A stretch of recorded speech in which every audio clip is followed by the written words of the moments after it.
याकरिता आहे अशोक त्या खो खो व कबड्डीच्या राष्ट्रीय खेळाडू आहेत.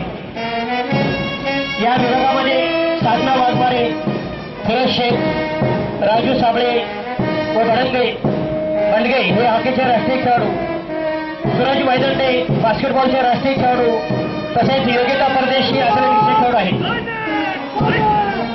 त्यानंतरचा विभाग आहे तो सोलापूर विभाग.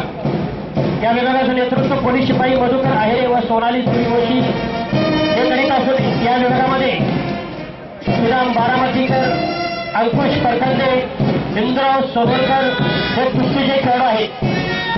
संजय दाखोंडे व राजू शिर्के व्हॉलीबॉल व फुटबॉलचे राज्यस्तरीय खेळाडू आहेत. अंकुश गौडमिसे, सोनाली सूर्यवंशी अथलेटिक्सचे राज्यस्तरीय खेळाडू आहेत. रविकांत भंडारी व युवराज टेकोडे हे हँडबॉलचे खेळाडू आहेत. बँडच्या सुरेख तालावर मुख्यालय खडकीच्या या निसर्गरम्य परिसरामध्ये हिरवळ लाभलेल्या मैदानावर खेळाडूंचं शानदार असं संचलन सुरू आहे.